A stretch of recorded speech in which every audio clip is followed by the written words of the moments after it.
Do you feel as if you don't belong? Do you know you were meant for something more? Well, you were. Knowledge of who you are and where you really are from is within your reach.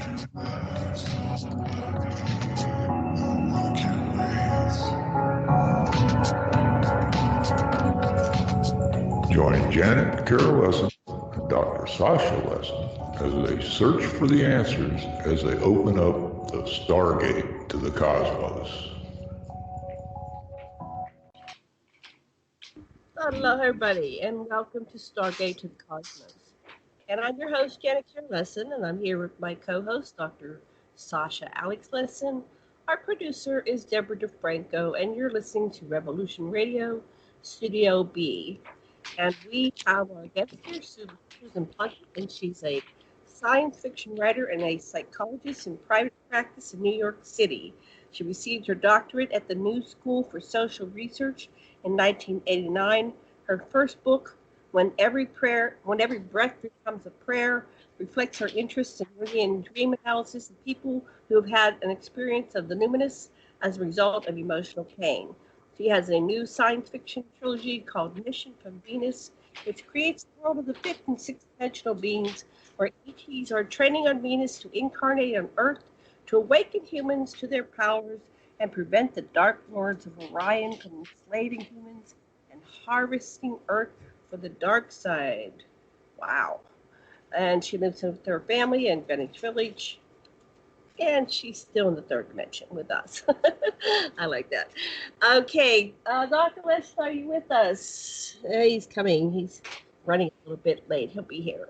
I hear him on the other side of the room. So let us just begin. Welcome to the show, Susan. So much. I'd love to hear. Here's Dr. Lessin. What do you would like to say to Susan? I'm all ears. She's a psychologist in private practice in New York, and she wrote her first book about her interest in Jungian dream analysis. And her second book is a trilogy, her second, third, fourth, is Mission from Venus, where she creates a world of the fifth and sixth dimensional beings, where ETs are training on Venus to incarnate on Earth. So my question to you want to say something first, Sasha? I studied a lot with Hal Stone, who studied directly with Carl Jung. Wow. Okay. Yeah. And wow. Hal was in the 90s. And Carl Jung is my hero. Yeah.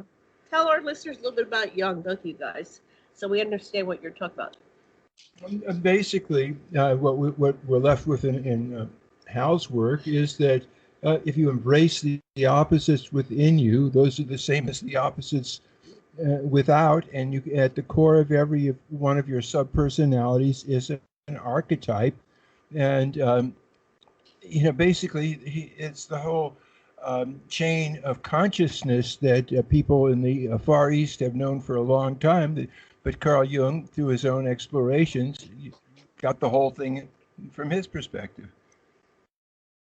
You just said a lot of stuff there, and it's all right on. You encapsulated it.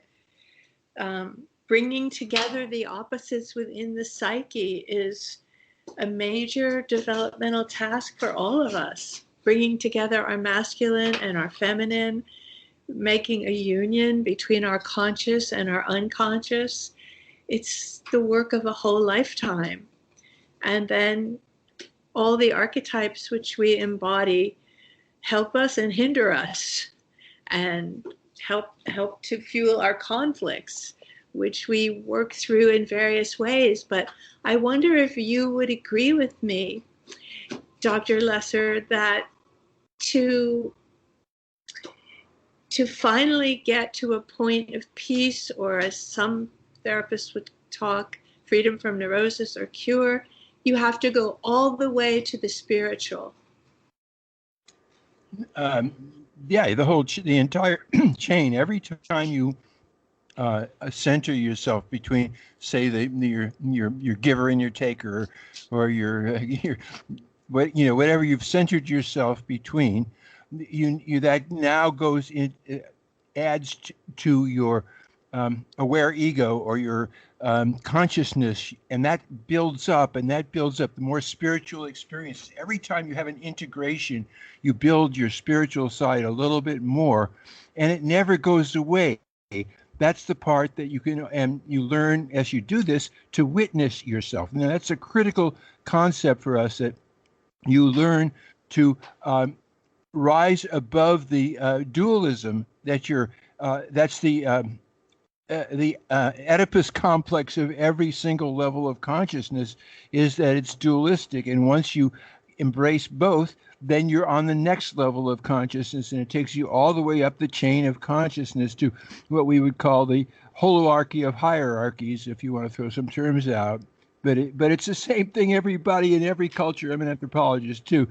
Radin showed that no matter what symbols people use, people that contemplate, however they do that, get to the same place, this whole chain of consciousness. And the spiritual has to be there too, because that's anything you exclude is automatically the next thing you have to include.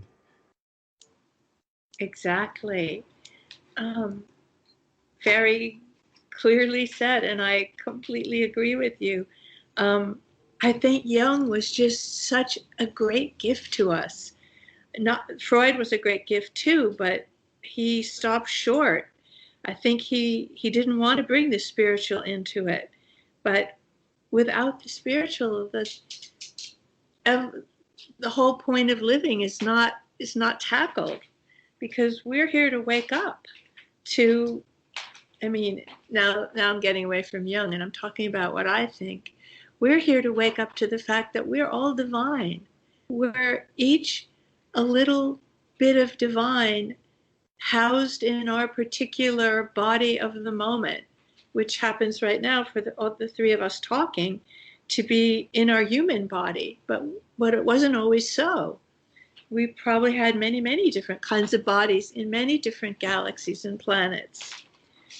But the task is always the same, I think, to overcome dualism, as you say, to overcome the dualist, because we're living, Earth is a dualist, the third dimension is a dualistic dimension, high and low, big and weak and strong, right and wrong, and we have to get past all those dualisms.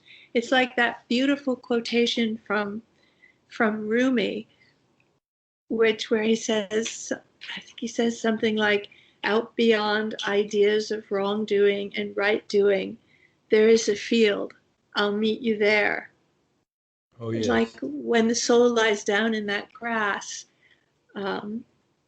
your heart, your psyche is just too full.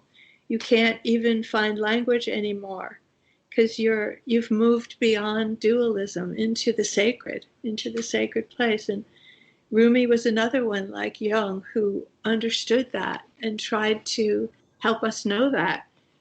Yeah, anytime that you label things, that's exactly the point. Anything that you're putting through your symbol system of words, you're removing yourself from it existentially.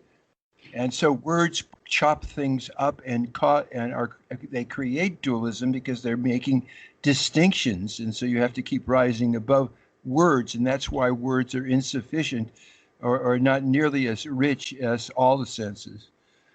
Exactly.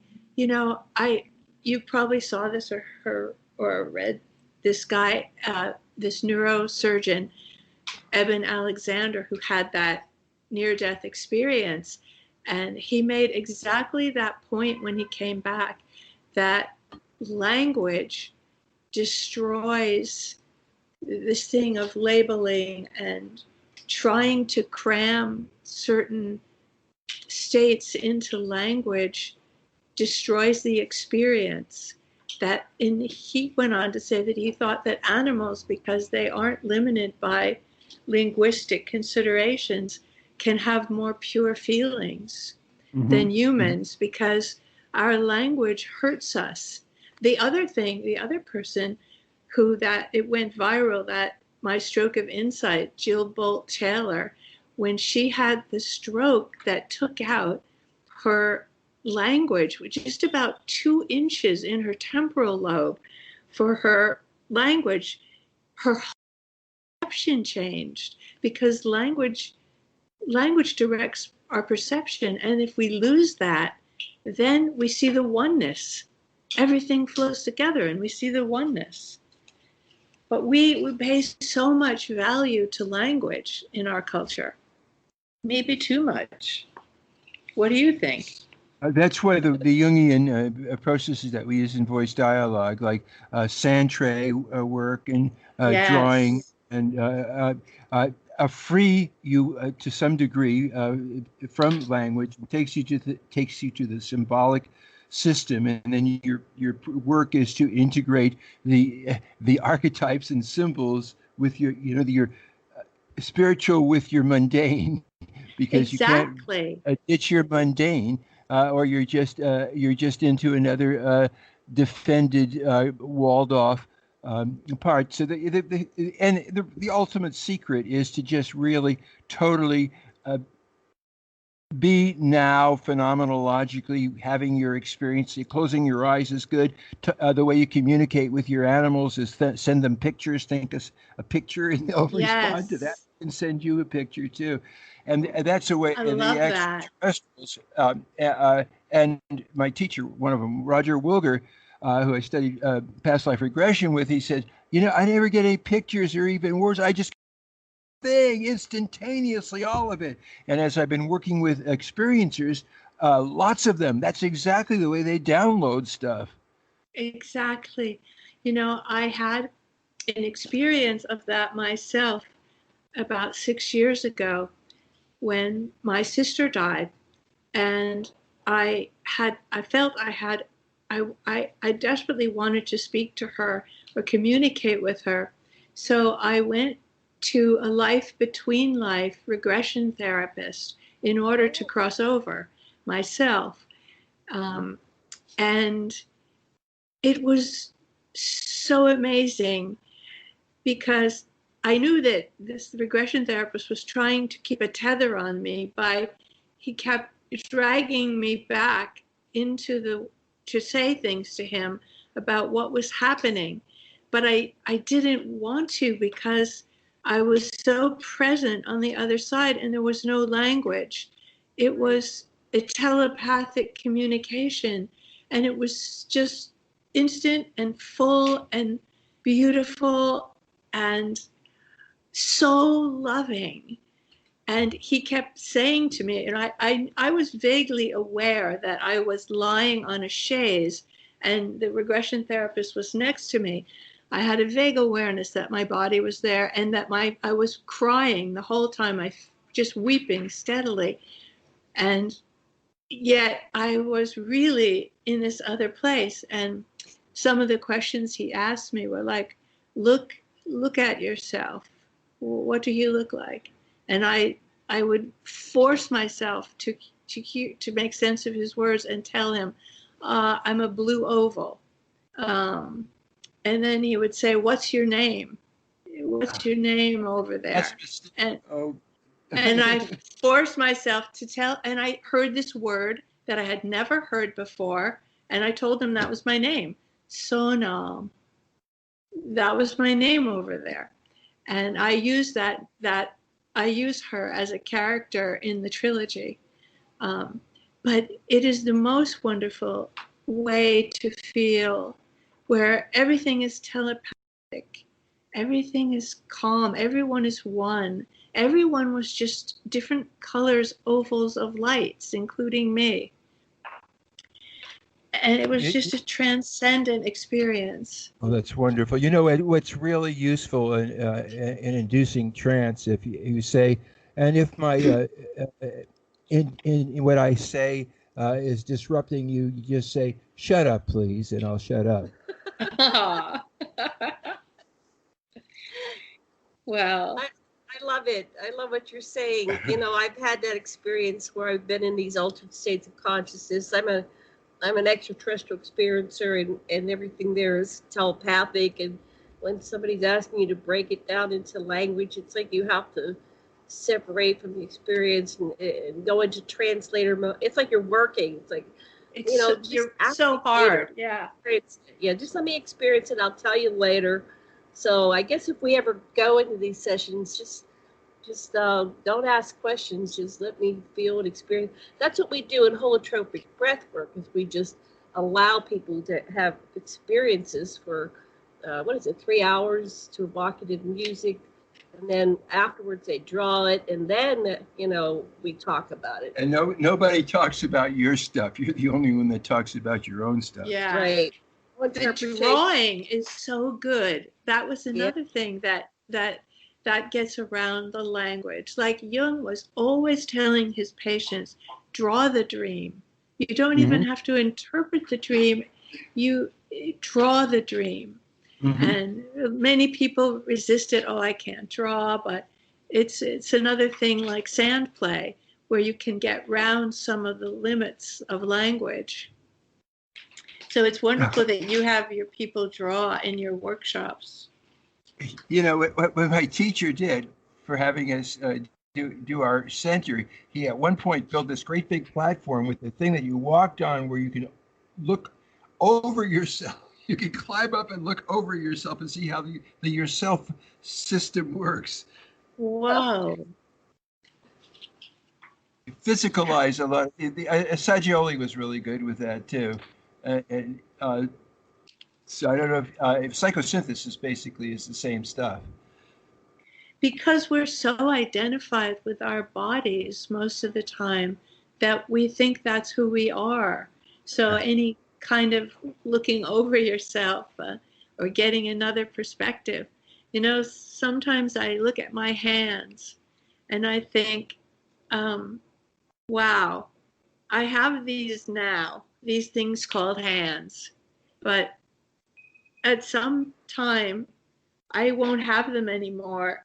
They'll just be thrown and burned up, you know, when they in the crematorium or whatever we do with this body.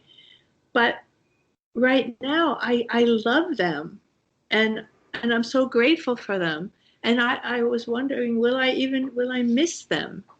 You know, because I almost appreciate them as if they're not really me, but they can do these things. You ever have that feeling about your body? I kind of know what you mean, but once you discard the idea of time, you know, then you have the situation that you haven't been born yet, and you've already died many times, Yes. and once you have that, you don't lose anything. You just get more and more and more. So you have everything you need to enjoy your here and now. It's all here. Everything's here, including the memories and the fantasies about times including the future. Absolutely. I mean, and the other places. It's not just here. What was it? Werner Erhard said, now is when it is, here is where it is, and you're it. Ah, very concise there. It's a hard concept for a lot of people to realize that we don't remember the future. We remember the past, but we could remember the future because it's all already happened. It's all happening at once, and it's hard to understand that we spread time out just so that we don't go bonkers in the third dimension, so that, to keep everything from crashing into itself. But one of my really good friends, in his near-death experience, he met his future self, and that's been been with him since. I have questions when we get. First of all, just about the hands. I remember being in about third grade, and I was so bored, and I found my hands, and I identified with my hands, and I said, I am my hands.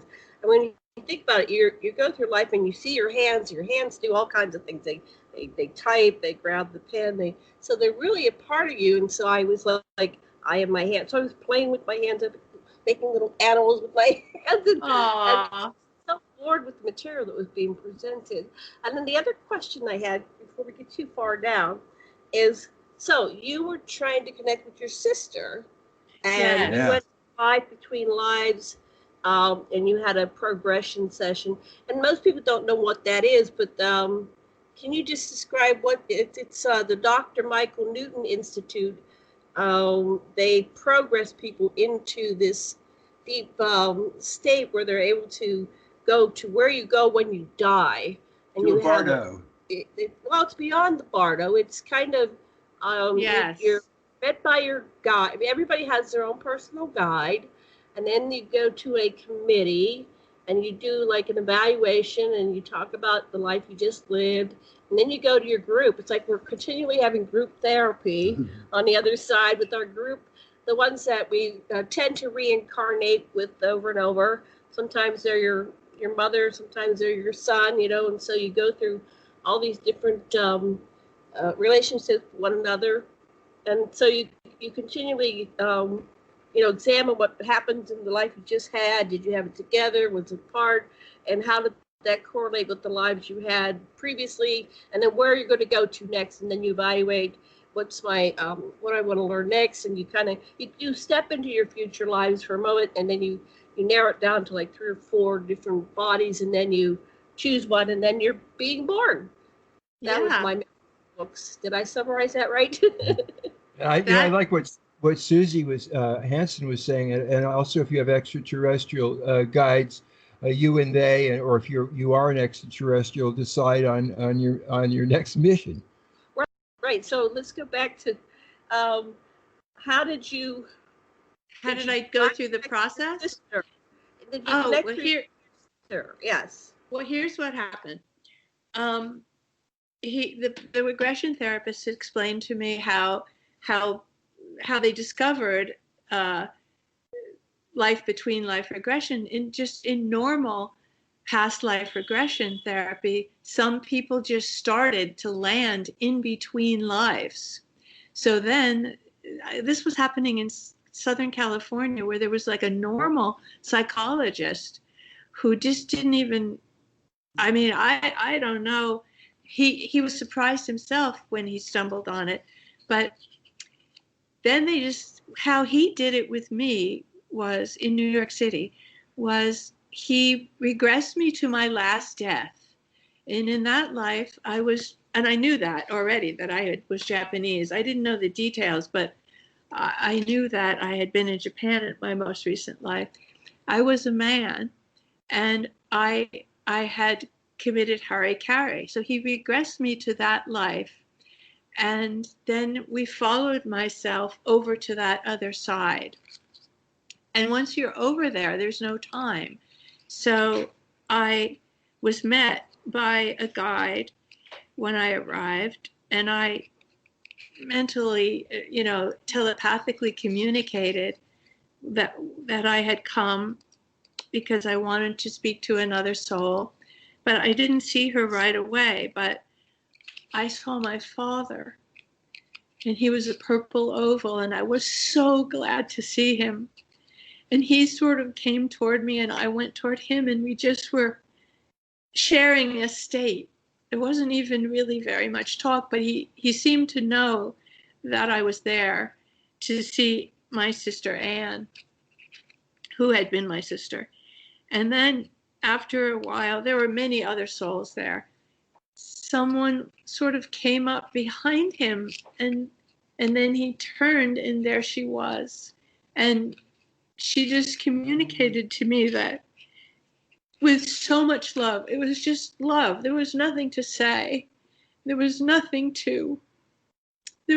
questions or sentences or anything. It was just, everything was love between us. And then I wanted to see Young, actually. Mm-hmm. And I did see him. And I had a wonderful experience with many colors of light with him in what seemed to me to be Lake Zurich by his tower, because of course I had visited his tower in 3-dimensional reality and played around in the water at the edge of the tower. And it seemed like almost as if that was sort of recreated, only the light was so much brighter and so beautiful. It was like light, you couldn't imagine how much light. And we were communicating telepathically. And there was, again, this feeling of so much love. I mean, it was just, I can remember this about 6 years ago on Earth time, but it's like I can be there in an instant by thinking about it, and the incredible feeling of oneness with all beings that I felt over there. And interestingly, I have never wanted to go back or asked to go back. I was just grateful for that time, and and I'm so glad that this exists, that people can do not only past life regression, which I was interested in when I was younger, in my 20s and 30s and 40s. I was more interested in that. I was curious, but I don't really see so much point in it now. But the life between life really allowed me to feel the oneness with all beings, and I never forget it. I think it changed me. Maybe it opened the way for me to start writing. I'd been a psychologist for over 30 years, but I've only been writing for about 6 years. And it may be partly because of that visit that I wanted to talk about those things in story form, because I think that's easy for people. I had been told many things in past life regressions, that I was a Nephilim, and that had upset me at first because I thought they were dark angels or fallen angels. But now I just come to accept, whatever, it's all part of the journey. Anyway, I'm going on and on. Let you talk. It's wonderful.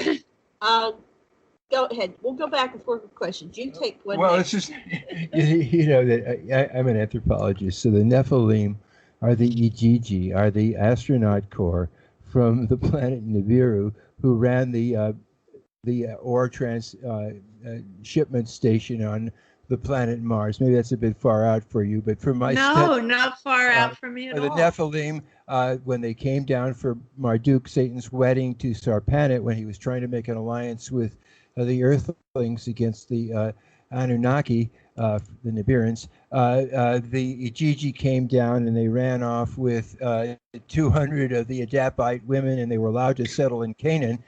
And ultimately, Goliath and the Philistines were the descendants of the Nephilim. But what I want to ask before Sasha gave his interpretation of the Nephilim was, who are the Nephilim to you? she's right. To me. Yes. Oh, I didn't know everything that Sasha was just saying. I thought the Nephilim were fallen angels, large fallen angels. Therefore, I thought, oh, they must have had an ego problem, and so okay, in that life as a Nephilim, I was having to learn my lessons. But I feel like so incredibly connected to all angelic beings, archangels, angels, cherubim, all of them. And that's why I put them so much in this trilogy. And I had such a good fortune to work for about the last 8 years with a shaman who she can't do it now, but for 3 or 4 years, she was able to channel what she was embarrassed to say they were archangels, so she just called them the arcs. And they are the ones who told me to write the trilogy. They said, it's just going to be downloaded. Just write it. Don't fight it. It'll just pour into your head, or however it pours in. I'm not even sure how it pours in. And it really was, and I totally believe that. And, information came into my head since Sasha mentioned Mars, that part of what's described in the first book, Mission from Venus, is that all the different people that are here that were making up life on Earth, and a lot of them were Martians, because they destroyed their atmosphere, is what came to me, with an atomic war, and they needed another third dimensional place to continue their evolution, so they were brought They were brought here, but they were altered because they were still thought to be too warlike. And because they were altered, that was a violation of the laws governing. So then a quarantine had to come around Earth. So we're not supposed to have a lot of extraterrestrials coming and going, although they do slip through the quarantine. That's why in my trilogy, the wanderers who wander down from higher dimensions have to incarnate as human babies. And then, because of the heaviness of the third dimension, they don't know it. They forgot that they forgot their mission, they forgot who they are, and they have to grow up and wake up and remember that they came from higher dimensions. They come from Arcturus, Pleiades, Venus. They're coming from many different places. And in the second book, they're starting to wake up and reunite with their twin flames, and then they can start to help out on Earth. But it's because of the laws governing Earth that I made them incarnate. And I don't know if what I'm writing is true or false. It's another story with a lot of archetypes, but for me, it's true. And you know, I wrote one day that there are 70 million wanderers here from higher dimensions now on Earth. But I have no way to know if that's true. Maybe you two are wanderers. Probably are. Maybe I'm a wanderer. You know, so maybe all the people who talk like we're talking are wanderers. Well, that kind of correlates with the download story that I'm getting. And so, you know, going through different things like exploring memories, call them past life, call them simultaneous, call them your multidimensional selves, is valuable, because in doing and then talking to thousands of people on the internet, on these radio interviews, we're getting a bigger story than the limited 3D one, and it correlates. I was so excited about your information. I went that you're getting something here. So you have 3 books. Let's kind of break this down a little bit. Now, it's the Mission from Venus trilogy. Right. And the first book of the trilogy is called Mission from Venus. And the second one, that takes place on Venus. Not Venus as we know it now with an atmosphere of hydrochloric acid, but it takes place on Venus in the 6th dimension, which is simultaneous with now. But because we're in the 3rd dimension, we only perceive Venus in the 3rd dimension, where it doesn't seem like it could support life because of it went through its own global warming with its greenhouse gases. But Venus in the 6th dimension is habitable and very, very beautiful. And it has a pink sky, and a call goes out across the universe. And all different kinds of beings answer the call, and they meet on Venus to receive their training to incarnate on Earth for the mission, because Earth is about to move, or is moving, into the 4th dimension. And the Council of 9, responsible for Earth, wants as many people as possible to be able to make the jump to the 4th dimension along with the planet. Because if you don't hold enough violet light to move into the 4th dimension, then when you give up this body and die, you can't come back to Earth. If you're still 3rd dimensional, you have to go to another planet that's still 3rd dimensional, spend another 75,000 years to learn your lessons. I mean, the lesson of the 3rd dimension being love for all beings as one. And if you get that lesson, then you can move to the 4th dimension.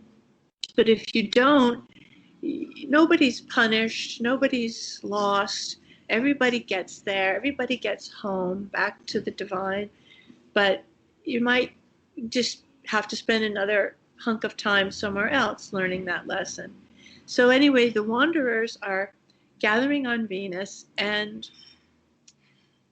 they're being trained, and they're being told, okay, you're going to have to give up all your higher dimensional powers and incarnate as a human baby, and then wake up and remember your powers, meet your twin flame, and then you'll be able to help on Earth. And while they're on Venus, they're trained by one of the trainers is Adama, who is a Lemurian, who has his community inside Mount Shasta in Telos. And he comes to teach them that there are many light beings inside, underneath Earth, and they will come to the surface to help when enough people carry enough light for it to be safe. They're also trained by Master El Moira, Master Saint Germain, Lord Lantos. Masters of each of the 7 rays come to Venus to give them different skills to help them wake up. So that whole first book is basically the training, and also they learn who's on Earth. Like they learn that when Maldek was blown up in a nuclear war, and it's now the asteroid belt, those beings were in a tight knot for what we would call on Earth around 200,000 or 300,000 years, and they couldn't be reached. But when they were finally reached, they were brought to Earth, and they were like, because they had to back up in their development, and they were more like Bigfoot, allowed to take bodies more like Bigfoot and live inside the Earth for a while. But most of them now have evolved past the 3rd dimension again and moved on. But lots of different creatures. Some creatures came in through Hawaii. That was a portal for bringing in light creatures. Who came through Hawaii? Light workers came in through Hawaii. Because Hawaii was a part of Atlantis. Anyway, so they learn all this stuff, and they do get to visit Earth a couple of times while they're training. But then at the very end of the first book of the trilogy, they have to part from their twin flames and incarnate as infants. So that their births are the last part of book 1. Book 2 opens, which is called The Wanderers on Earth. They're here, they're 21, and they start finding each other and waking up. And the Dark Lords of Orion don't want them to wake up. So they've been trying to kill them all along while they're growing up. And they continue to try to kill them. But they're distributed in New York. There's one is in New York, one is in London, one is in Cairo, Tehran, Mumbai, Moscow, Dublin. They're all around the world, but they gradually, through various things, meet each other again, and they start to do work. And they're and they create a game called Fifth Dimension. It's not a video game. It's it's where you go to a gaming center but that's why they can help humans to learn about what's going on by working with more through the game. And then how do they recognize each other? I just want to pause right there. You said that they find each other. How do they recognize each other? They recognize, when they come in contact with each other, they recognize each other through their energy patterns and also through their eyes, because, for example, the Arcturians have orange eyes. The 2 from the violet planet have violet eyes, and the Pleiadians have emerald eyes. So, but it's not so much the color as the energy. They can feel it across even distances. So when they get anywhere near to each other, and that's how they do it. And I think that happens to us in life too. We meet the people in our soul group that we're supposed to meet. And we recognize them. Oh, I might have been your dog, or I might have been your mother, or I could have been your wife. We meet everybody we're supposed to meet, and that's what happens for them too. And the first book is all about what they're doing, how they meet, and what they're doing to help, because they really want humans to get the message. You are divine. You are powerful. You are all capable of clairvoyance, telepathy, everything.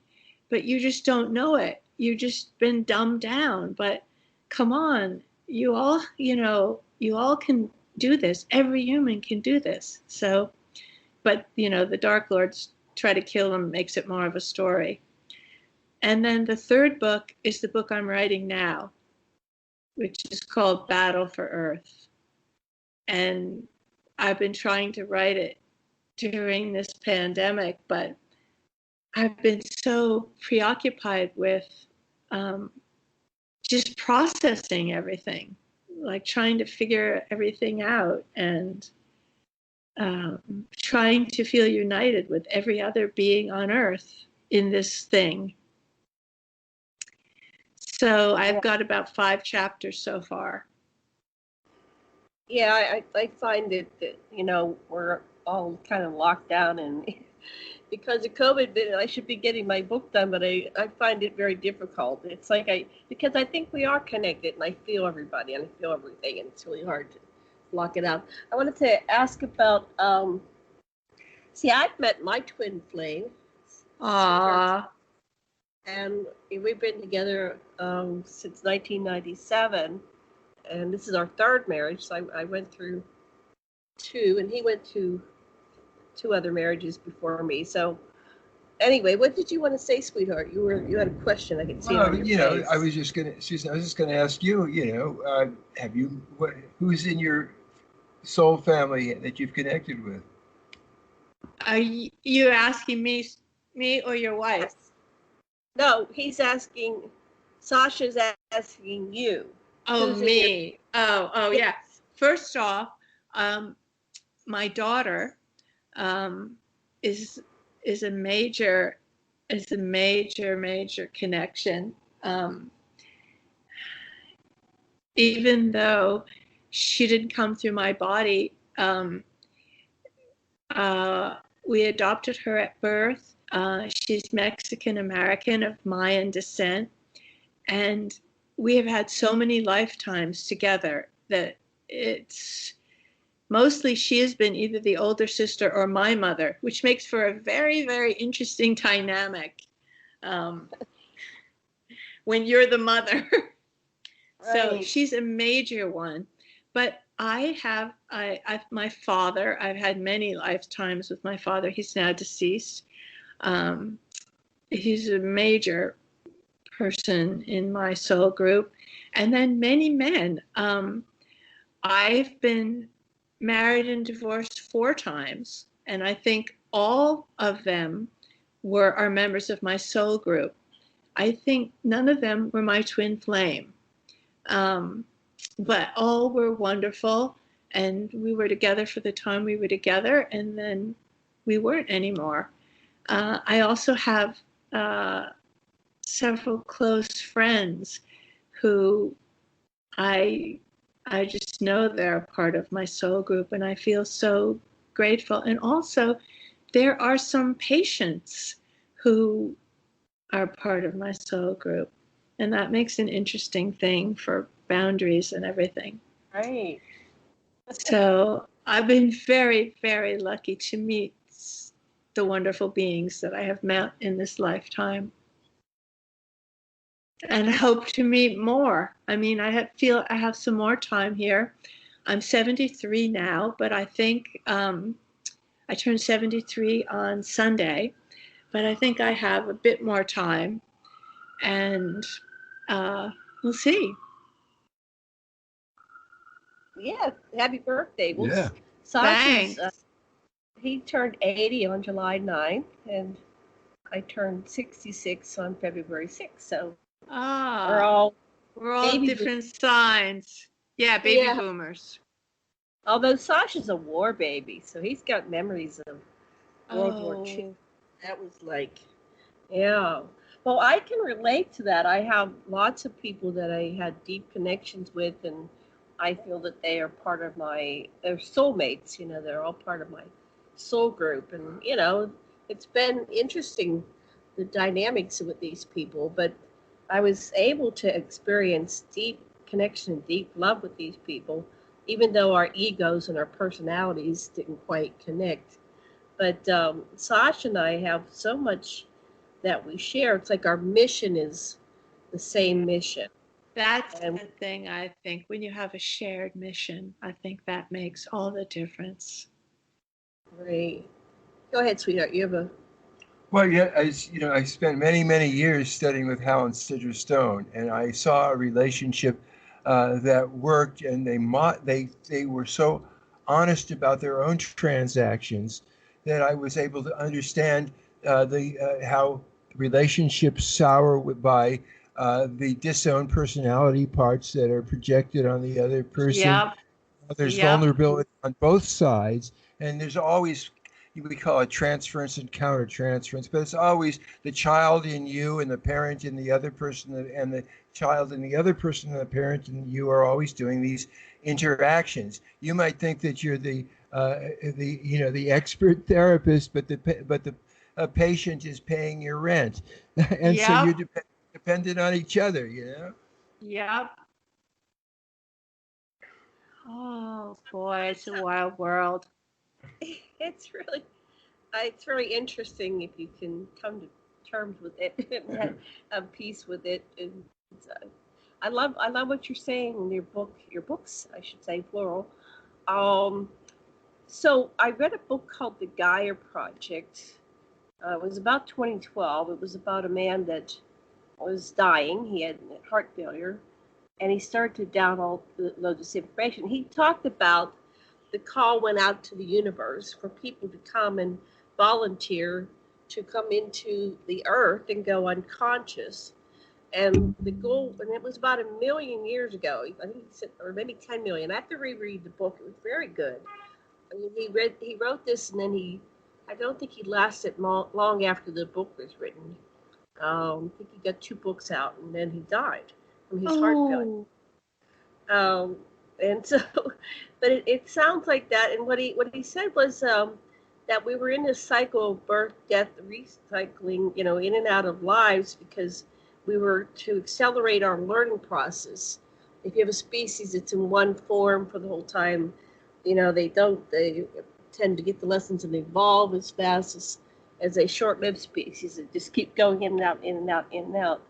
So, but the end goal was, and he that was off. He said it was going to be in 2012, but I guess he was just because that's about when he died, was somewhere in there. But they were going to create a virus which we would break out of this planet and go into existence and accelerate consciousness throughout the universes. So what is the ultimate goal of this? You haven't written it yet. Maybe you don't know it yet.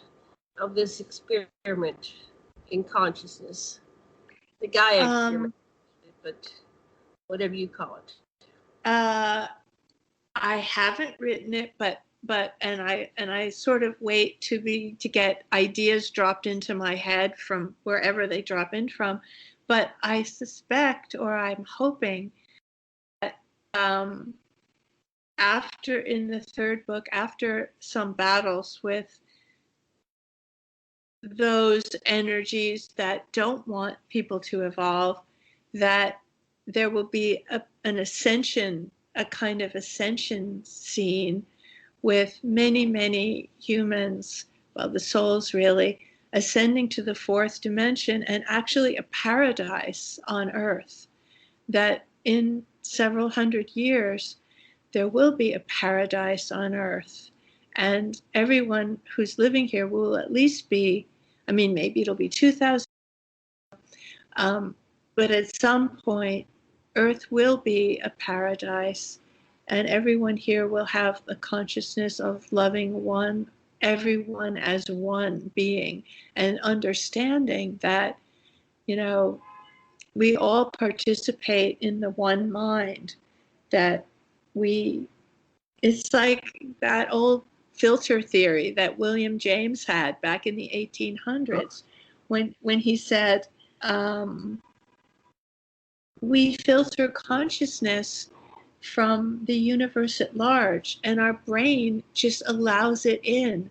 But we're all really participating in the one hologram underpinning all of creation. And there's no reason for hatred and competition, because we really are all one consciousness. And I think I read somewhere recently that Eckhart Tolle said a very, what was it he said? Something about we're all we're all gods temporarily taking human form, something like that. And I really loved that. And I think to get to that consciousness, we have to kind of understand that we don't have all these separate brains. Well, we have separate brain in our head, but the consciousness is external to the brain, and we're all drawing on that consciousness and filtering it and creating our reality from what we filter. But when we I'm hoping that at the end of the third book, we can get to the point where all the beings that are on the planet don't desire anything for themselves that they don't also desire for everyone, that kind of consciousness. So that's where I hope that's where the books are going. But sometimes I get stuff downloaded, and some of the voices are more insistent. More insistent. Yeah, and so then I resist, but then I sometimes go with it. We can say. Oh, well, for me, part of the challenge is in responding to your question about what's the goal, is to look at the path as rather than the goal. It's how you walk the path, not where you're going. Because if you are in the now totally, then you will comprehend every level of consciousness. Yeah, I heard it verbalized that there's only one life. It's like there's the elephant, right? There's only one life, and we're all perceiving parts of this one life, but it's all connected, and we are one.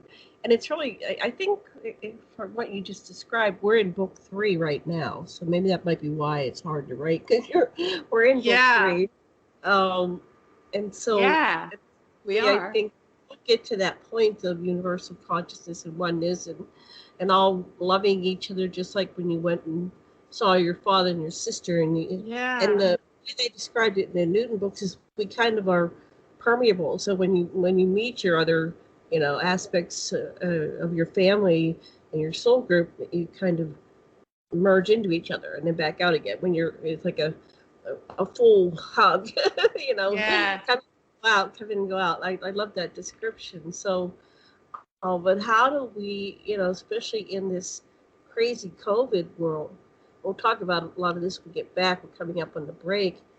How do we experience that loving oneness when it seems like we're being manipulated into separation and tribalism? I don't know why I'm going to figure that out. So we have 2 minutes. What would you like to say about what we're going to talk about when we come back after the break?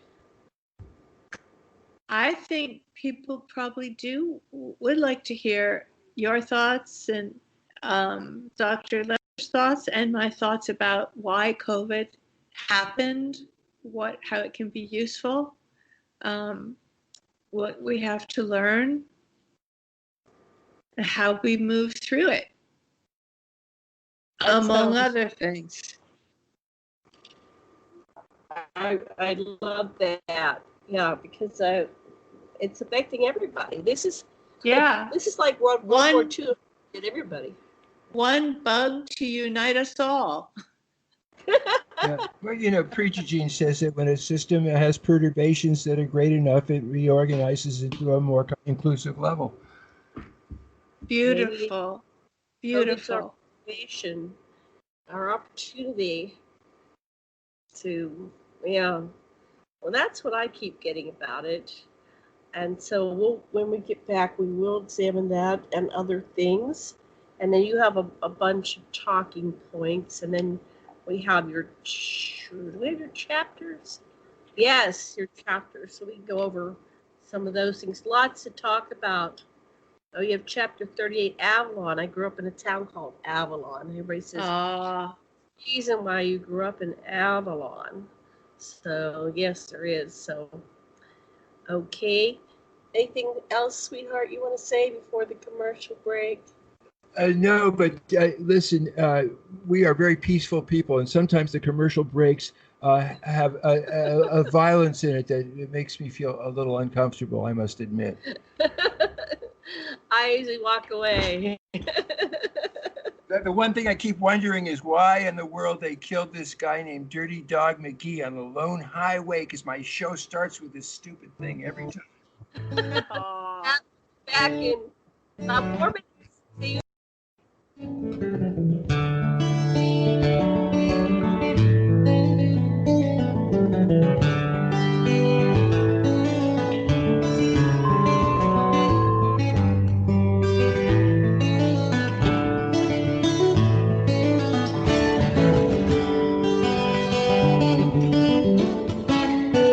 Listen to Revolution Radio at freedomslips.com, and we'll be right back after this message.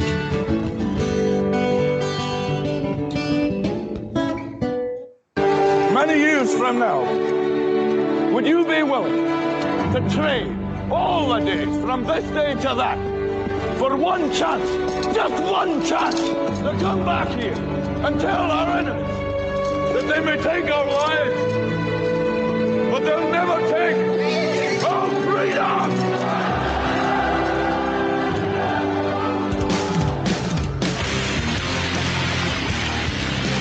The future is uncertain. I know this. Death is inevitable. I know this. But one thing is certain. As free men, it is our right to live unencumbered and in peace. And those times are quickly drawing to an end. And in these times, peace is certainly an illusion. And as the chains grow tighter, our ability to slip those chains increase incrementally with every passing moment.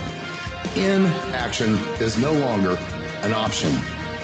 It's time to raise our voices like a cacophony of thunder and lightning and tell the masters no more.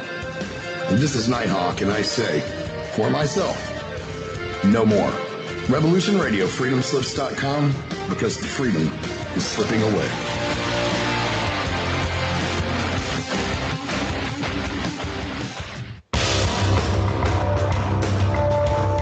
Hello, my name is Mr. Rowe. I am the host of Reality Extraction, Revolution Radio at freedomslips.com. I utilize logic, intellect, and magic to methodically autonomize, vivisect, analyze, examine, study, scrutinize, and extract an essence of reality from a fog of illusion and confusion. You can find me on Studio B every Thursday at 1700 hours Pacific Time. That's 8 p.m. Eastern. No topic taboo, no subject too strange. I strive to take a neutral standpoint during the dissection of the topic at hand. That's Reality Extraction with Mr. Rowe on Revolution Radio.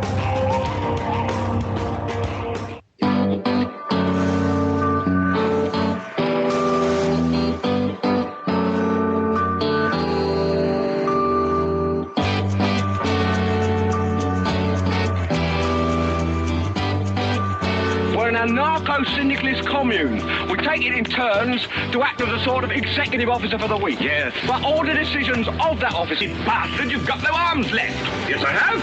Look, it's just a flesh wound. I don't believe I've seen such a display of courage, skill, nerve, grace, and stupidity. I'll do you for that. You what? Come here.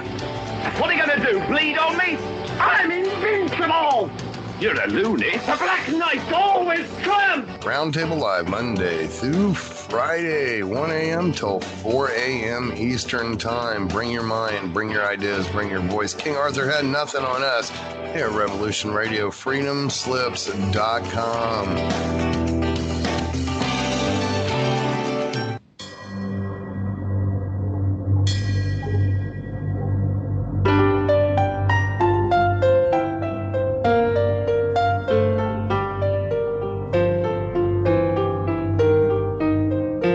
Did you ever feel that things were not quite right? That everything was just ever so slightly askew? Do you have, to paraphrase Morpheus, a splinter in your mind? If you're interested in hearing the latest information about UFOs, the paranormal, ancient cultures and structures, monatomic elements, longevity, fantastic discoveries in science, downloaded to your brain, then tune into us. Hi, I'm Dave. And I'm Mackie. And we are Shiny Side Out, Sundays 2 to 4 a.m. Eastern. See you then. Revolution Radio, freedomslips.com. You don't need to expect us. We're already here.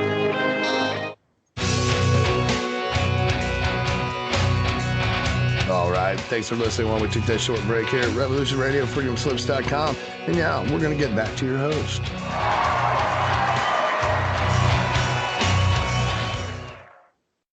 Aloha and welcome back to Stargate to the Cosmos. And I'm Janet Lessin, here with Dr. Sasha Alex Lessin, our producer at Debra DeFranco, and our guest is Susan Plunket.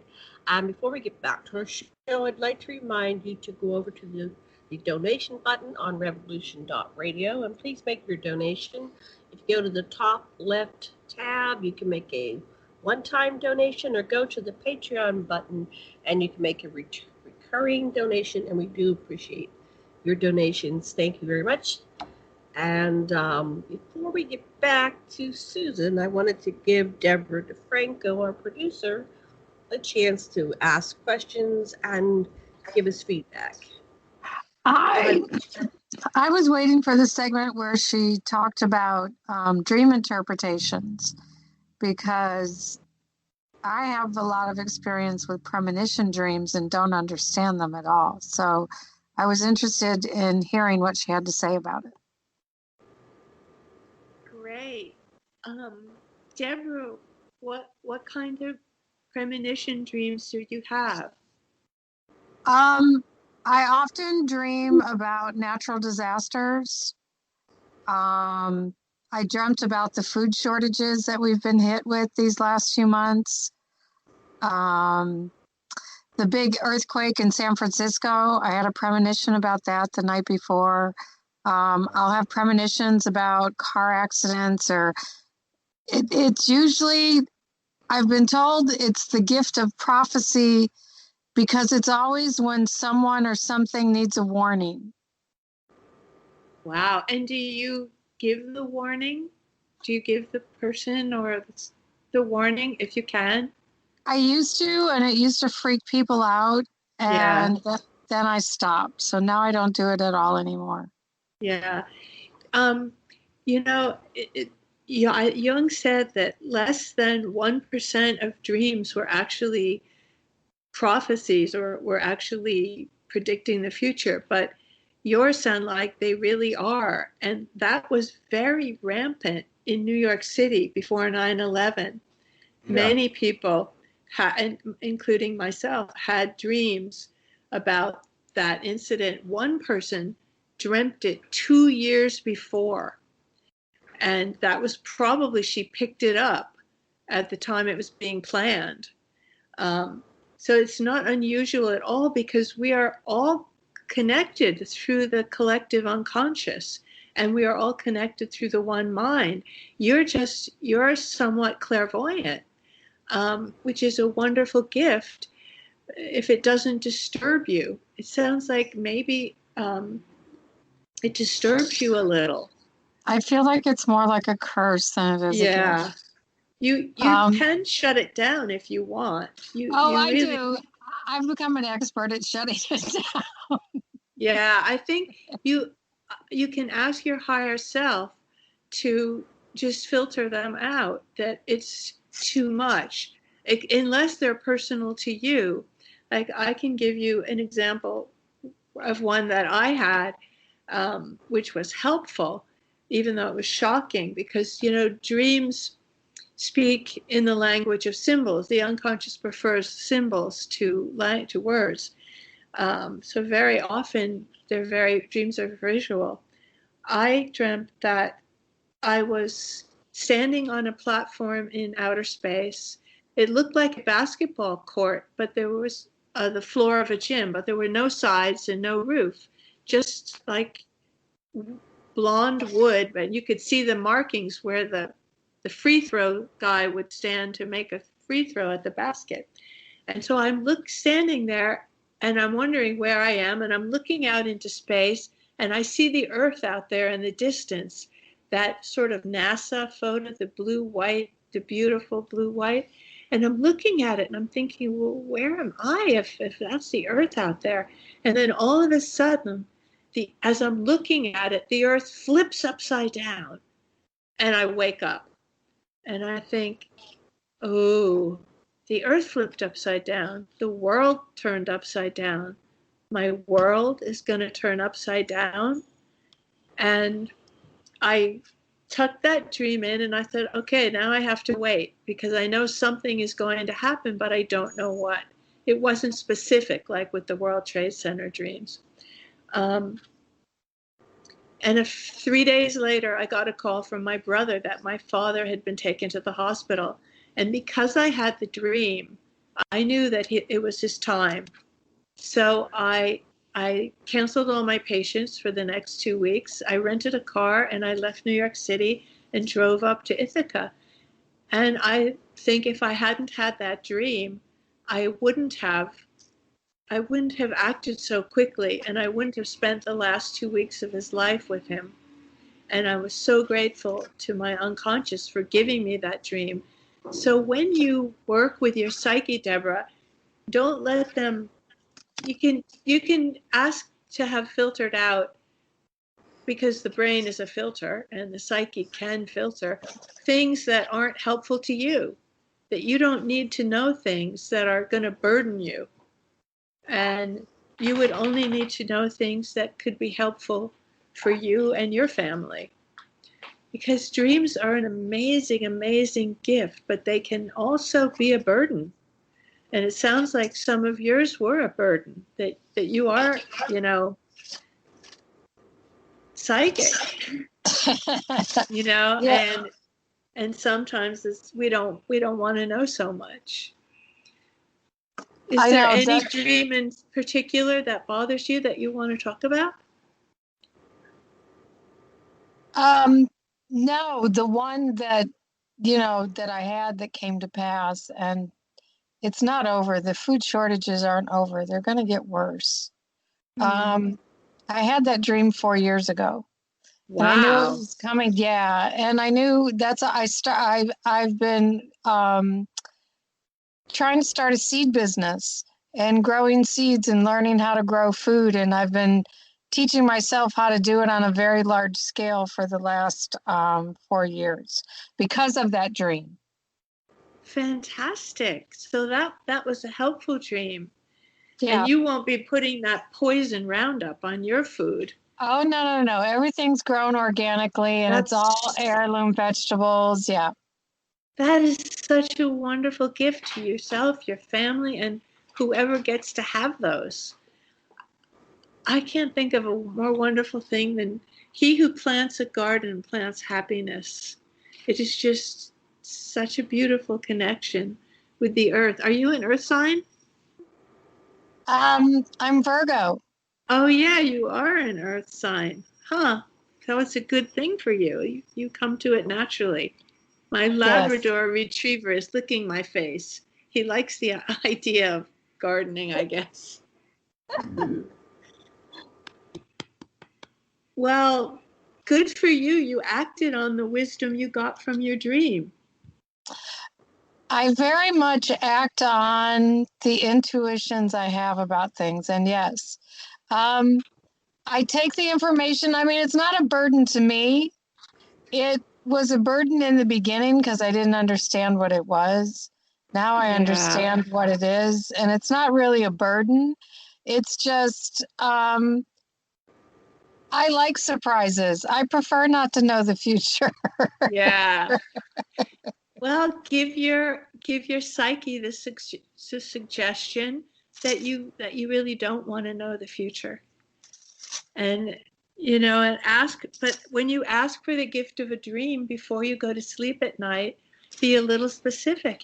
If the more we communicate with our unconscious, the more gifts we receive from the unconscious. So I think many people just say, could I have the gift of a dream tonight, to their unconscious? But you can say, could I have the gift of a dream that enlightens me about something in my personality, my psyche? But I don't want any prophetic dreams. I prefer not to have those. And I don't know to what extent our filter can operate, but in general, Psyche will try to cooperate because, the unconscious has its own ideas too, but the more you respect it, the more it will cooperate. I don't know. Sasha, do you have any advice for Debra? It's like this. Every single element in your dream represents a greater depth of knowledge if you just let yourself identify with that element and let the part of yourself, the subpersonality that resonates with that part, speak to you, and then you'll be able to get the message, the existential message, in terms of the dream and in terms of your current life.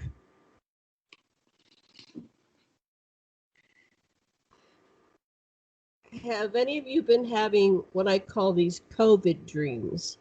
They're really bizarre. A lot of people do. They say they have COVID dreams. Have you had one? I'm not sure if I have. What are they like? Well, mine are just, I'm off planet. I'm in another world. Last night I had a 4-story Victorian house that was very tall, and I went into a city, and when I landed I kind of flew my house. It was like a New York City, and I moved aside the buildings, put my house where I wanted, and somehow I could move buildings. When I went into the house, I started going up, exploring. I went up to the 3rd floor. It looked like an unfinished attic, and I just said to Sasha, I'd like to remodel it. And as I was thinking about how it would look, it just instantly, it was like Harry Potter, It was just like instantly it was remodeled. And then I said, let's go up to the next floor. And then it was full of students. And it was like New York. And it was like they had already remodeled their parts of the same house. And one part was, some parts were very Victorian, but this one part was super modern. And there was a young man there, but he wouldn't quite show himself to me. And they kept his back to me, and then he went through the window to an elevator, kind of a platform that unfolded and come from up above, and it went flat, and he said, here, come with me, I'm going to show you. So he walked through the window, the big, huge window there, and he just said, I got to go to school. I just rotated the house, the building, around to where the bus stop is, and then he lowered himself very gently on this platform. And then the platform went back up on its own. He said, yeah, I had called to it telepathically to come, and the platform responded. Anyway, it's just like that. And I wake up and go, whoa. And I have all kinds of dreams about being on this other planet where the buildings are really huge because the beings are 20 feet tall. And, I'm looking at it from my human perspective, and I go, what? It's kind of shocking. It's like, oh, my goodness. How tall are these beings? But I haven't seen the beings, but I know that they're humanoid. Anyway. Wow. Wonderful dream. I mean, I don't know about you, but Janet, but whenever I dream of a house, I always think it's my psyche.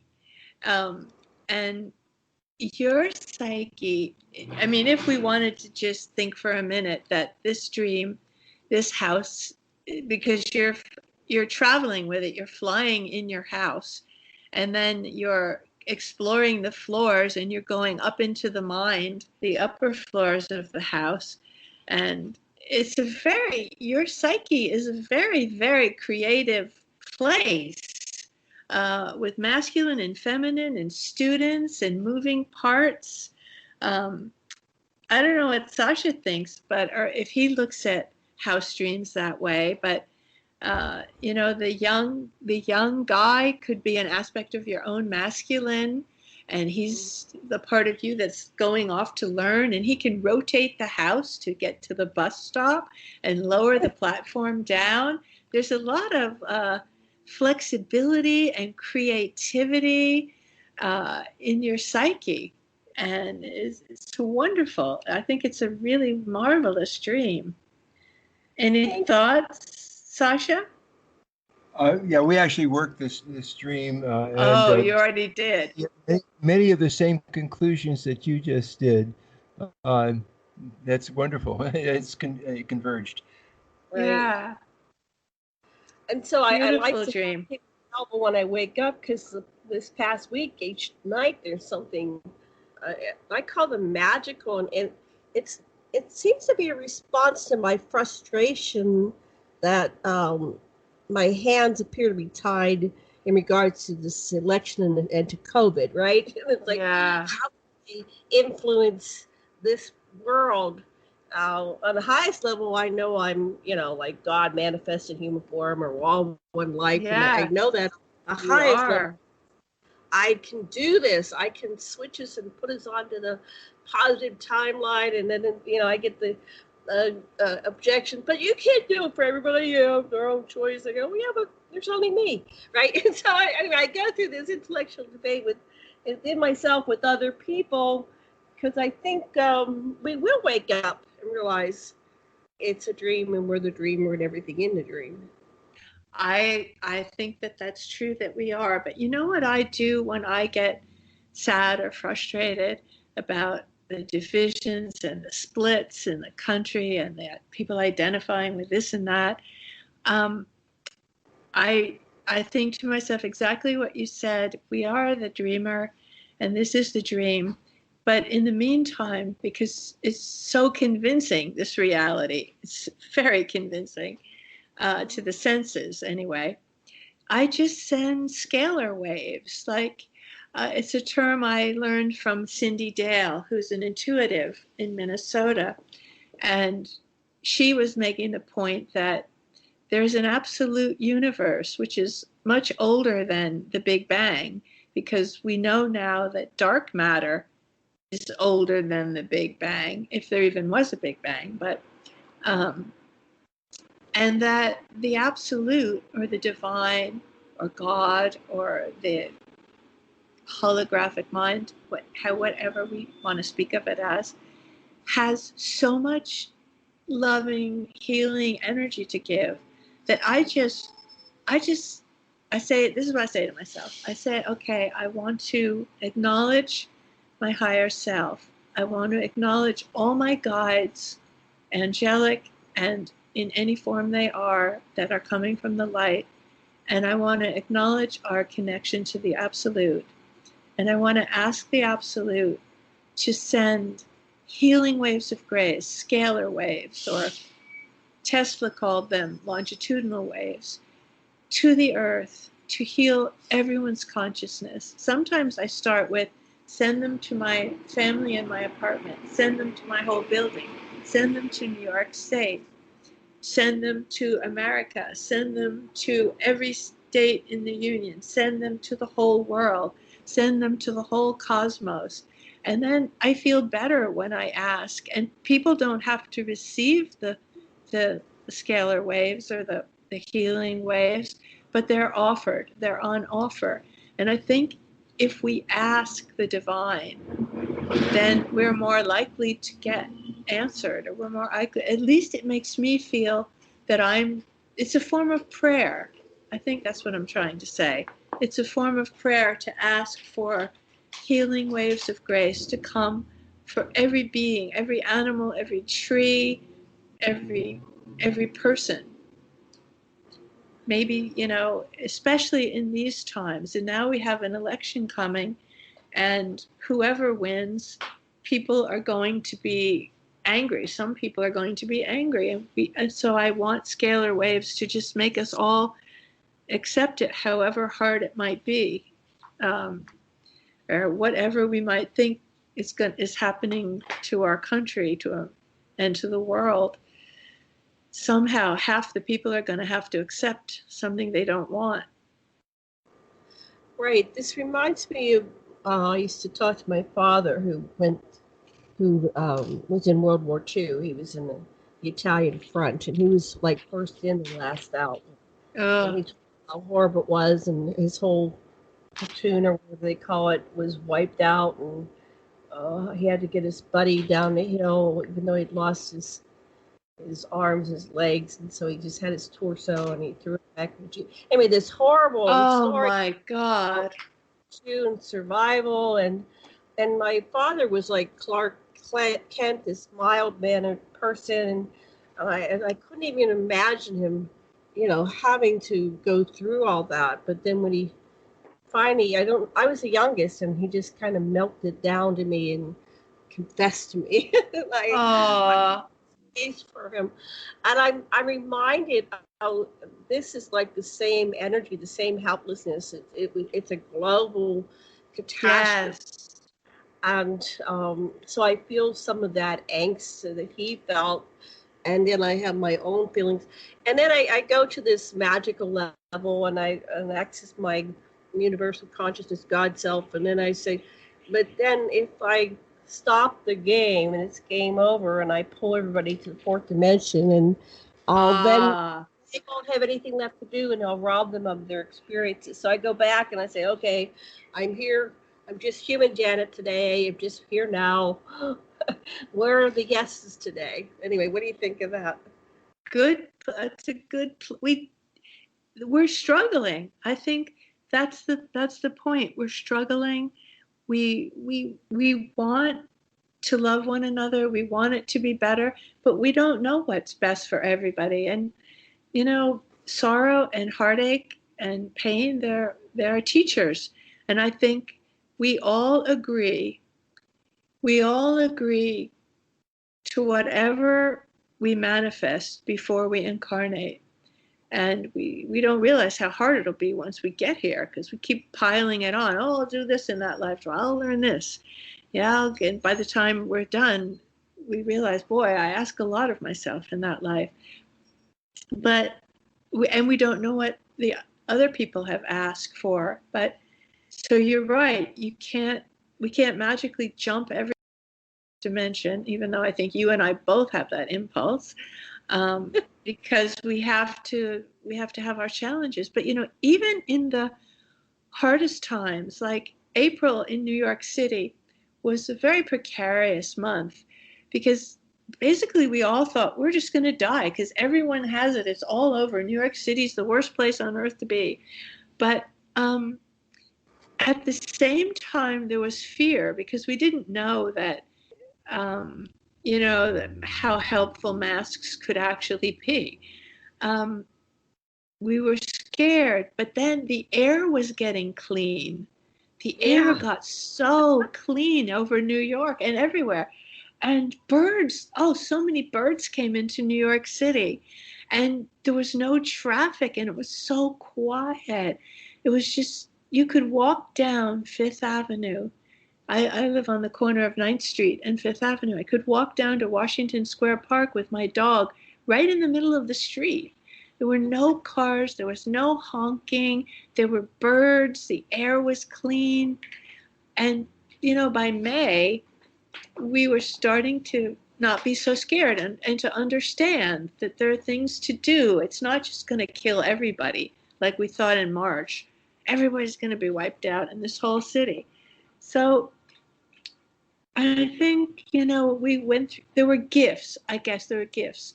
And I felt, and I feel, when I'm walking around the streets in New York City, where 99 out of 100 people are wearing a mask and smiling at each other, I feel connected to every one of them. And when I see a person without a mask coughing or talking or something, I feel sorry for them, that they're left out of the camaraderie. I mean, hey, I'd rather wear a mask than a ventilator. That's what I was saying to myself in in April. So what's the big frigging deal about a mask, Hey. Because it's a good feeling when you see everybody doing it. You feel like, hey, this is, maybe we'll find out later there was other things too, but I just feel connected to every single person, like old and young and black and white and every person. And of course, right on the heels of COVID, we got Black Lives Matter. And that brought a very beautiful energy, such a beautiful energy to New York City. It was just so, I mean, we don't have anything really much going on now, but because I think some of the organizers said, no, let's just chill it. But they would come marching up and down Fifth Avenue, right in front of my house, like sometimes 3-4 times a day, different groups. All they had was water bottles and their black T-shirts and their makeshift signs and their beautiful energy. I mean, there were a couple days only of looting, and then the city was closed down and no cars could come in or out, and then the looting stopped. It wasn't even the Black Lives Matter people. It was I don't know, looters. But right now New York City is very peaceful. A lot of people who left have come back. Like, I live in a building with 100 apartments. It's an old building. They first broke ground for it in 1895. And during April, only 25 apartments were occupied. 75 apartments in my building were empty. So, because everybody who could go and stay with family out of town or had a country house, maybe they just all left. And so you could always get the washers and dryers in the laundry room because no one was here. And so to everything there was an upside. Now the building is about 75% occupied because when school came, a lot of people came back. But still, there's 25 empty apartments. People haven't come back. So there's been many gifts in this pandemic, as despite the pain and sorrow and fear. I think the fear was the hardest thing, but people seem to be less afraid and more accepting, of the factors that unite us. You live in a city that has every race, color, creed, religion, everything there. And I'm I live so lucky, yeah. Everything is blended. We're all just, and so, when you go shopping to anywhere, you see all the different faces.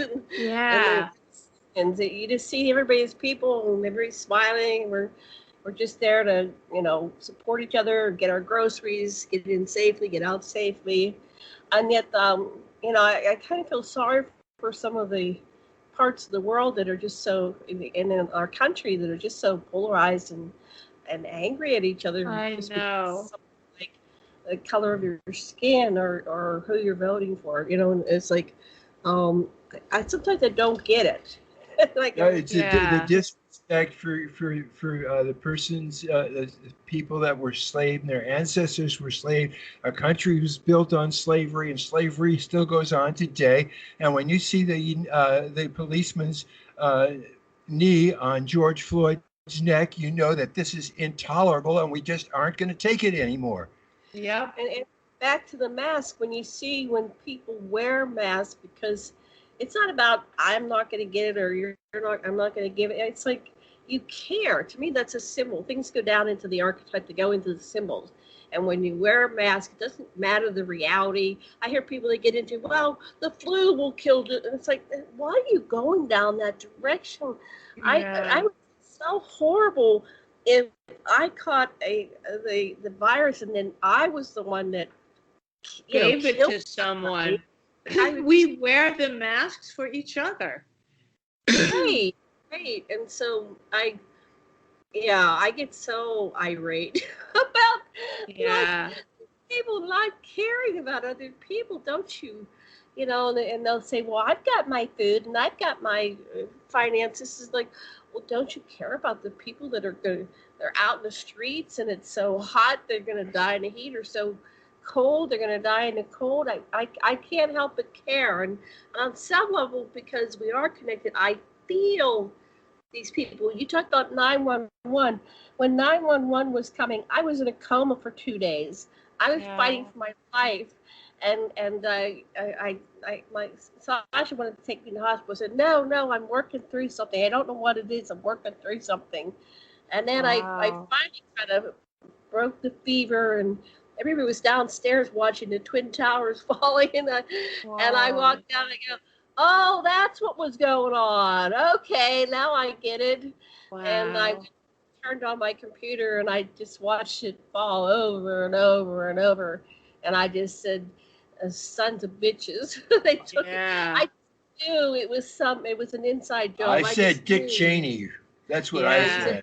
Anyway, I just knew it was an inside job, and I went, oh man. And then I started talking to my friends that were in New York and here in Greenwich Village, and I had my friend, a client, and we're like, what are you doing? I think it was AOL chat. We're like talking. He says, oh, it's horrible. People are running past, and they're bloody, and so anyway, he was giving me a blow by blow. So I kind of lived it with you guys. Yeah, that was and they'll never tell us who really did it, whether Dick Cheney did it or, they'll just never, maybe we'll know sometime. But I wanted to go back to something Sasha said about George Floyd. It's like, to be Black in America is to live in a perpetual state of mourning.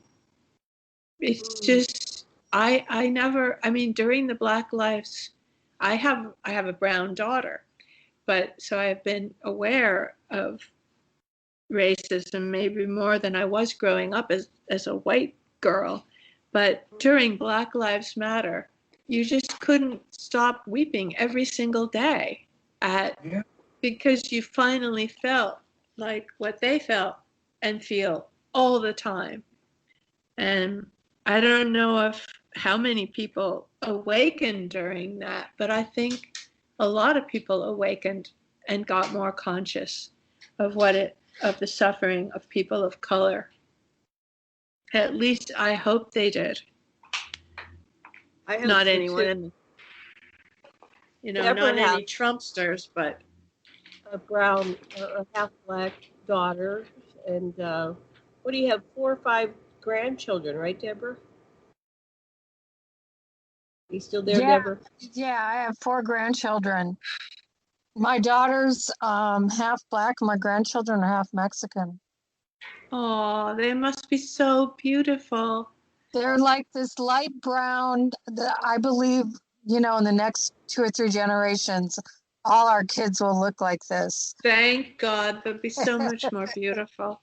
When I go out, I haven't gone out of New York recently, but when I would go out of New York and I would come back in through Grand Central Station, I would just be so happy when I got into Grand Central Station, because there come all the people, afros and hoop earrings and saris and, dreadlocks and skinheads. And it's just humanity. It's so, that's one of the nicest gifts about living in New York City. Yeah. It's just every day I see humanity. And when you go to some communities that are all one race, it's just so flat feeling. I just feel so deprived of the color of humanity. And it will be great when everything is even more mixed up and jumbled together. Yeah, it's like the human version of the Star Wars cantina. Yes. Exactly. I love that scene. That's how Grand Central Station feels to me when I come back. I tried to create a little bit of that Star Wars cantina scene in the very first 2 or 3 pages of Mission from Venus, where they're all arriving on Venus for the training.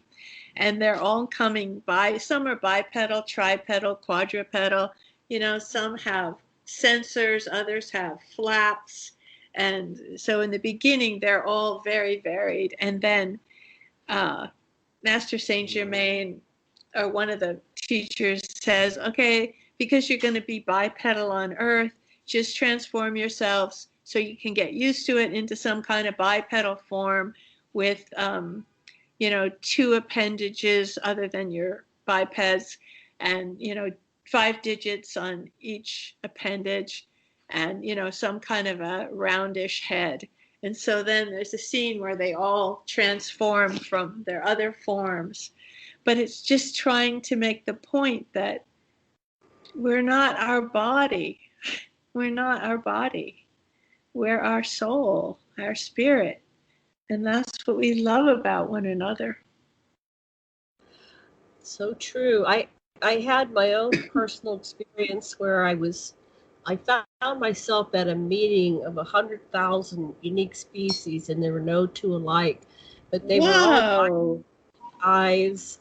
Yeah, we were doing it was kind of like, I was telling them what it was like to be a female human on Earth in Maui in the 21st century. I was reporting what it was like, and so I was down in the center, and I was looking up at a dais, and there was 3. They were kind of like pigs, almost like pig-like. It's hard to describe a species that we don't have an animal, descriptor.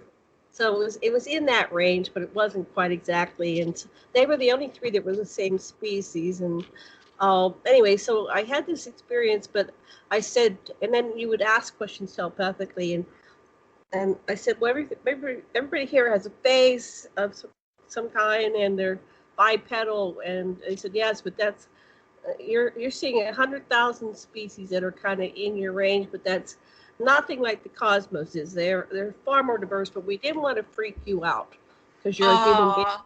Similar thing with, don't freak out the humans. Sweet. Show up with the quadrupedal, right? So, yeah.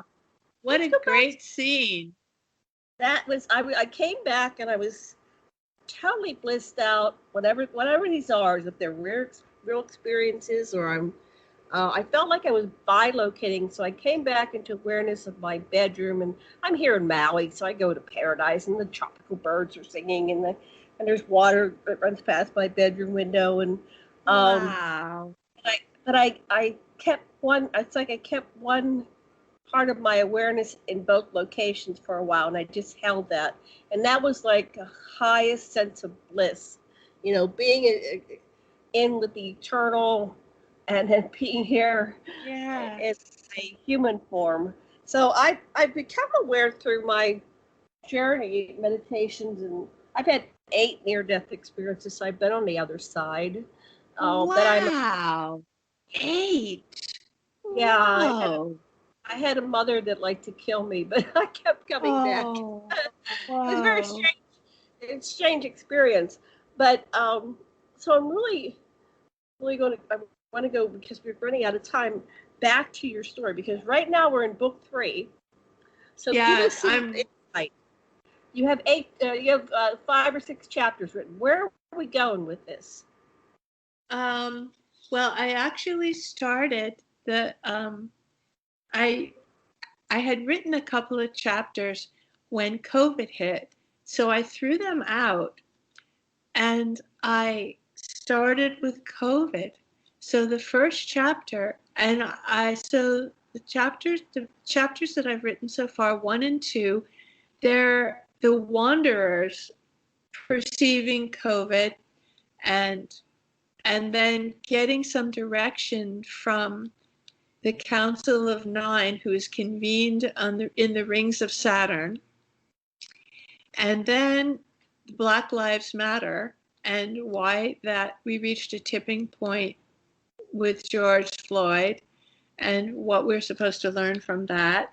So I've been rewriting based on some of what's happening now. I've tried not to be too political, but I haven't succeeded in that, because I've made Bill Barr into a reptilian, and Mitch No, he already McConnell. What? He already was one. Yeah, exactly. Well, now he's one in my book. And then I've got, Mitch McConnell and Lindsey Graham are Dark Lords from Draco. And I've just gone off the rails with really just telling it who they are. I mean, I did a little of that in book 2. I already had done some of that, but so it's gotten to be. I've gotten into that realm where I'm just showing who I think some of these characters are. That the wrong people have had power, and that some of them are reptilians and dark lords and. I've gone there too, and when I go through this scenario logically, I go, the only thing that makes sense is these are the Draconians, and they're here to terraform the earth and to kill off the human population so they can come in and take over. And it's exactly. Have no empathy, no compassion, and I'm going, it's like Lord of the what is it called? Night of the Trifids. The 50s thing where these puppet masters would come in, little aliens, and take over people. Because I have some people that 6 months ago their philosophy was the loving oneness and kindness, and all of a sudden they've been possessed, and it's like they're Dracos now too. And I'm going, what in the world is going on? Where are my friends left? Is there anybody conscious left? Where are they? Well, that's what the Wanderers are supposed to, that is the task of the Wanderers, to combat these influences. And there are some dramatic scenes where I have a scene in book 2, actually, at the border, at the cages. And the Draconians are influencing the guards and trying and separating families and imprisoning children, and the Wanderers come to the rescue. I know that that's fantasy, that they haven't actually been able to do that, but just showing the dark influences that would do a hideous thing like that. So I know half the population of America will hate the books because they'll be too political. But half the population of America is going to tear down that fucking wall and is going to free the children because it's tolerable to treat people that way. It's horrible. It is horrible. And maybe I'm just an eternal optimist, but I do believe that light is winning. I mean, in my books, light is winning. Because I think what we put out, we can actually influence what we bring down from the collective hologram. But I've tried to be a little funny with it, to put some funny scenes in there about Trump and Putin and all the other friggin' dictators. And I mean, that's what we can do. We can just try to spread the word in a way that gets it out. Yeah, humor is great. I like that you're doing that. Trevor Noah really does that for me every night. Oh, he's adorable. He's adorable. He is. No, humor is another great savior. So some days I wake up thinking I'm in a science fiction movie. This is a science fiction movie. You are. We are. But light is winning. Light is winning. Okay. And you know something? Even the darkest beings, I go through this a lot in the first book, but I think even the darkest beings have come from the divine. And after a certain amount of evil, like apparently you can travel the dark path of service only to self. Like Trump is in service only to himself. Yes. That is what he's about. Bill Barr in service only to themselves. Mitch McConnell only to themselves. You can get pretty far only loving yourself. But after the 6th dimension, you can go no further. You have to make the jump to the light or you're stuck. So if you want finally, even the dark side serves divine in their own way, maybe helping those on the light to progress. But finally, in order to really ascend and return to source, You must go on the path of light after a certain point. So I never give up hope that that can happen. That's good. No, that's, I think it was Ahsoka, a person who conquered the whole Indian subcontinent with ruthless wars, and then spent the whole second half of his life making temples and helping people and securing people. Wow. Yes, even the darkest among us can find our path again. Yeah, I have to reread it. In the Michael Newton Institute Life Between Lives book, there was a fellow who incarnated as a Viking, and he spent his entire life killing, mass murders and killing. And it somehow, after he went through all that, some souls, they have to kind of melt down and send them back into source and shoot them out again. But they try to this is the book series. It's fascinating. And so somehow they were evaluating, should we melt this guy down and send him back to source? But they realized, because when you're on that side, there's no separation, right? So you know what people are thinking and feeling. Yes. You know the soul. You know everything. It's all mind reading. It's all mental telepathy. And so they realized this guy, because I think, like you said, he went only so far into the dark path that he got it. He got the lesson, and then he came back. And so in between, when he was totally enlightened, he goes, "Oh, I get it." And so he didn't have to get melted down and sent back to source. Nope. And I've got to I've got to reread that. They were like, when they're not Amazon, when Borders was going out of business, I went and got all these books, and I found the Michael Newton stuff, and I read like all 4 of them, boom, boom, boom, boom, boom. And it was like we were trying to find a Life Between Lives hypnotherapist to learn from them, and then they were down in Australia. It wasn't anybody. You're lucky you found one in New York. I found one in New York who was trained by Michael Newton. I don't even know if he's still here. I don't know. The people are just, somehow you find them when you have to find them, which is amazing, the way life works. You just draw them to you. So there's let's no see. one. Oh yeah, because I forgot you're in Maui. So yes, we're in Maui. You might not have one there. Yeah. No, we haven't found any.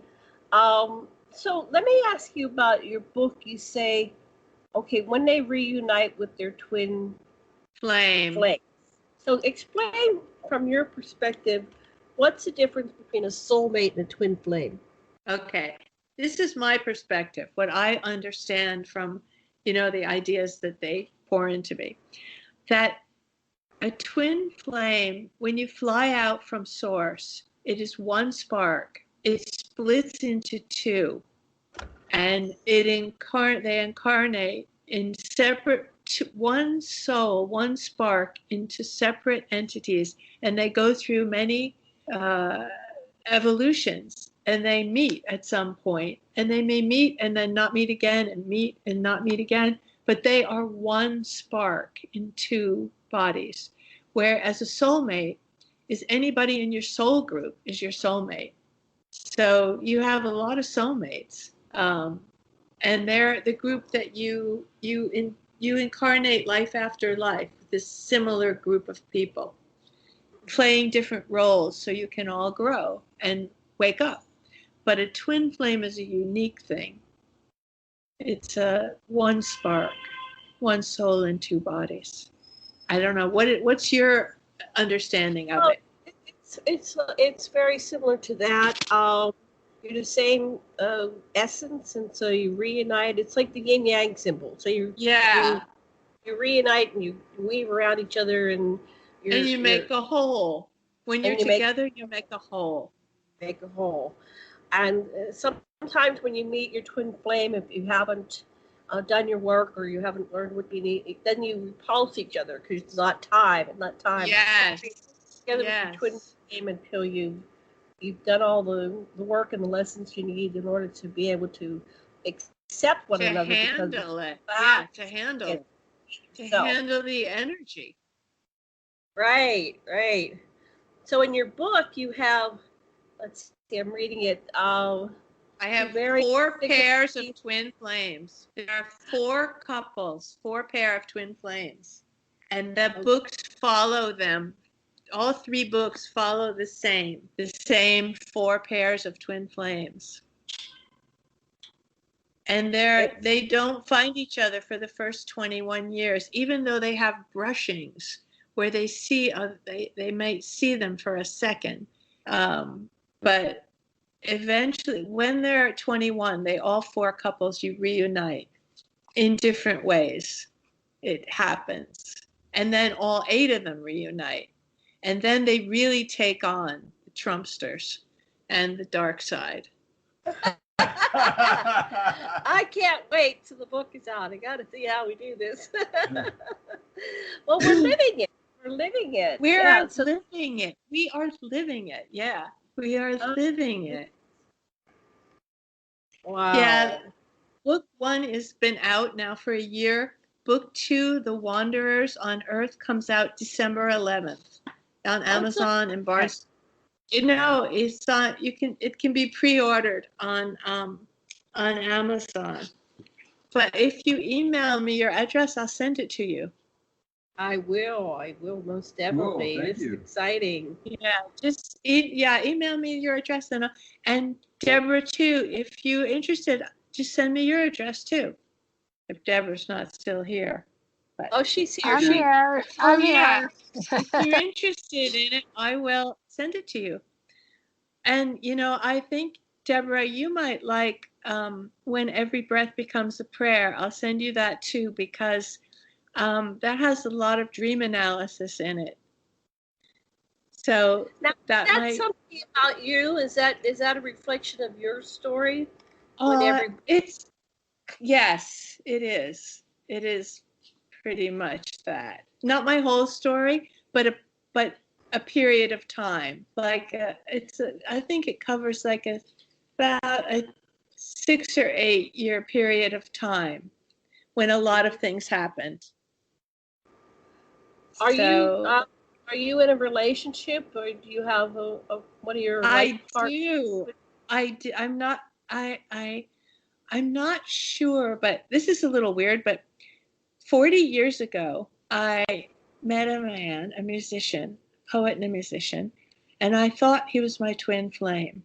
But 40 years ago, I was 32. I was 32 when I met him. And I thought he was the one. I mean, I used to walk down the street and think, please, God, don't let anything happen to me now, because I want to live to have this relationship. But then, as you said, when you're not ready. So I had the relationship with him, but then I cheated on him and we broke up. Last summer, we met again, and I am seeing him now. So there you have it. We're the exact same age.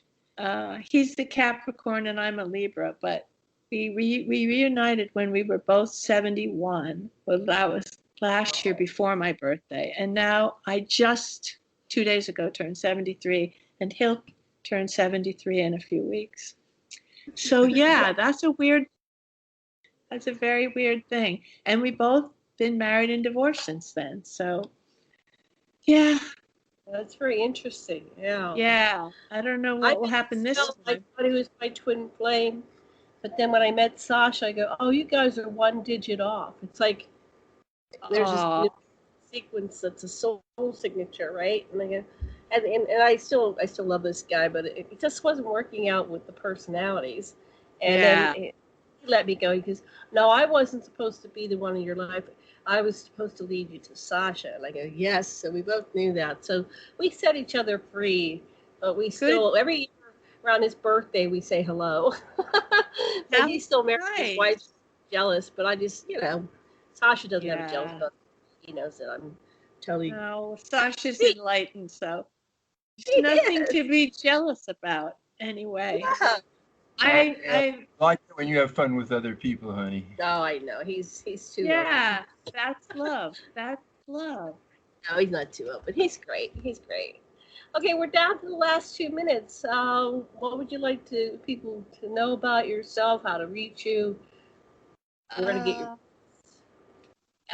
Thank you for that opportunity. If anybody wants to reach me, they can go to my website, susanplunket.com, and contact me. And if they want to read these books, they're all on Amazon. And that's it. It is so nice to have this opportunity with talking with you. Thank you so much. I'm glad to know you're out there, creatures of the light, living and breathing down there in Hawaii. Many blessings and scalar waves raining down on you and raining down on Debra and Niagara Falls too. Sending love to everybody who is listening, sending you healing waves of grace. Don't lose heart.